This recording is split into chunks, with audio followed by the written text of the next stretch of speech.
Fans, and we're back here at the No Dash Holds Barred podcast. Marcus Pierre and David Joseph here to provide to you a great podcast for you to watch for your viewing pleasure and for your entertainment as well too. Now, breaking news, major update. We have a first ever Universal Champion, because in a sense, I'm not going to count Finn Balor as Universal Champion because he has to beat the belt, but the first Universal Champion is Kevin Owens, the prize fighter from Canada. And this is big news, major news, and the major question that everybody has, as well as David, is what should they do with Kevin Owens going forward? How should he be booked? How should he be perceived as television? Should it be a face? Should it be a heel? In my opinion, if I was on the creative team in Connecticut, I would definitely keep Kevin Owens as a heel. Definitely, and he did mention that he is a prize fighter, just in his career in the WWE. But also Brock Lesnar's a prize fighter, but I would not have him just wrestle at pay-per-views or have him defend the title on pay-per-views. I would definitely have him defend the titles from time to time on Monday Night Raw. And right now, we're in a great era where wrestling does matter, and we have a lot of great performers on Raw right now. So my first opponent that I would have for Kevin Owens is Chris Jericho, in a sense, because I feel like Jericho could be able to say, well, I kind of got you to the dance. I surrounded you with me. My greatness rubbed off on you. I'm the GOAT. So what better way to repay me with a title shot? Owens, you know what? I would have him have a fighting champion mentality and definitely say, okay, let's do this, but I'm going to hurt you, Jericho. He goes over Jericho. Then I would have him go up against Seth Rollins, because I feel like Seth and Triple H, they're going to have a match. They're going to feud because, Triple H did turn on Seth. And I think Seth will ultimately go over Triple H. It's the right move. And then Owens goes over Seth. And then next, I would have Owens go up against Roman Reigns. He goes over Roman Reigns.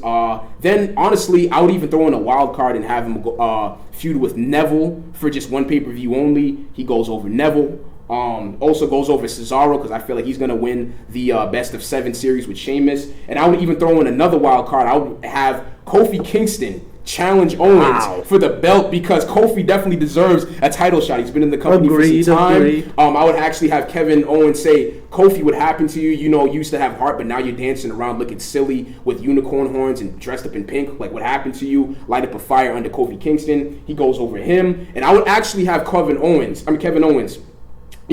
go to the ring during a cruiserweight cruiserweight match exhibition with Cedric Alexander. And it's well documented that Cedric Alexander and Owens, they know each other. They used to wrestle in Ring of Honor. They're real life friends. And I would actually have Owens challenge Cedric challenge Owens for the title.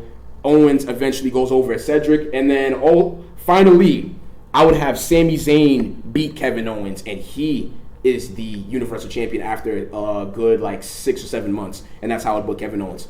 Well, right off the bat, I'm going to say it truly is a new era. The fact that Kevin Owens has the title. I did think he was going to win the title before the end of 2016. But if you would have asked me a couple months ago, would he win it right now? I would have told you you're lying. Nonetheless, I'm glad he won. I'm glad the WWE didn't go with the safe pick of Roman Reigns and Seth Rollins. That would have just brought back to the old era. That would have just been keeping the status quo. But I'm glad they took a risk. They did something unpredictable. Houston was a hot crowd. It was great stakes. I'm glad this happened. I agree with you right off the bat that Jericho should be the first opponent. It makes too much sense with what's going on and how the stars are aligning for everybody else. Rollins is going to be busy with Triple H for the most part. Reigns is probably going to go back to Rusev. So Kevin Owens is a heel still technically, and I don't think he needs to be a babyface at this point in time. No. In fact, I don't think he should be for a long, long time. If anything, maybe have him balance that tweener role, but nonetheless, he should be a heel. So if he's a heel, he's going to need a babyface to work with. What better way than to turn? Jericho's a veteran. He could turn face just like that, and the crowd's going to accept it. Exactly. So they're going to be on his side, and they're going to love to hate Kevin Owens, even though they respect his wrestling in the ring, because wrestling does matter. They're going to boo him out of respect, and I think him and Chris Jericho could have a 1 to 2 month feud, hold down the Universal Championship picture. But ultimately, I gotta ask you this. Okay. Do you really believe the WWE will ultimately give Sami Zayn the belt? Look how he's being booked right now. Yeah, it's so hard to believe. It's like they have no intentions of even getting to that point right now. On paper, at least right now, Sami Zayn is not casted in the best light right now. He's not doing much. What's going on? Jinder Mahal, which I'm kind of confused by. But the fact that Owens is the champion, and the fact that Sami Zayn and Kevin Owens used to be friends, and the fact that they came up in the business together, the story writes itself, and you have a main event championship match and feud on your hands, because honestly, they had a great match at what was the last pay-per-view that they wrestled on? I forgot the name of the Battleground. Battleground, I believe so. Yeah, and they tore it up, and they honestly brought new elements in their game too. And honestly, they would be able to have a great, I want to say, 20-minute match for that championship and bring the prestige up a little bit, but also showing that anybody can win the title if you fight hard enough for it. And what better way to show that the underdog from the underground can be able to overcome the overbearing nature of Kevin Owens. And in my opinion, I feel like now that Kevin Owens is the Universal Champion, the WWE would be foolish to not give Sami Zayn the opportunity to compete for the title.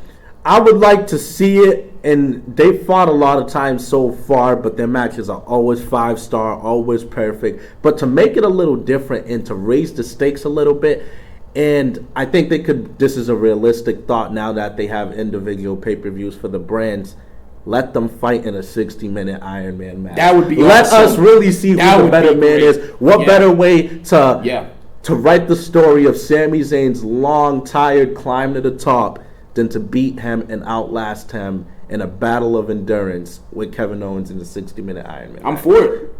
Absolutely. I mean, those guys can wrestle beyond an hour, actually. Like, they're wrestling machines, seriously. But I got to ask you this question, David. As you know, when Owens won the belt, the crowd was for Kevin Owens. They cheered for him. They even cheered at the end of the show, "You deserve it." Now, will it be a tough task for Kevin Owens to get the crowd to turn on him? I mean, this era, they booed the faces, cheered the heels. It is a smart thing to do, but ultimately, this guy is such a special heel and such a special presence that he knows what to do to get the crowd tick and to turn on him. I think that's a gift that not many guys on the roster have these days. Unfortunately, but Kevin Owens will be talented enough and has the presence enough to get the crowd to react the way he wants them to. Definitely. I agree. He's just too good to not get booed in a sense. He does the right things. Like, for example, one of my favorite things that he does is, he acts like he's about to go for a suicide dive, but he just rolls out of the ring, kicks his opponent in the stomach. It's good stuff, but it's heel work at the end of the day. He understands the psychology and the concept, to be a heel. So I am positive he would have a great, tremendous heel Universal Championship run. And if you feel the same way too, please let us know in the comment section. And also subscribe to our YouTube and Facebook page. Like us on it at the No-Holds Barred Podcast. But also, please follow us on the Instagram page at the T.N.H.B_podcast. And remember, we'll hold your attention.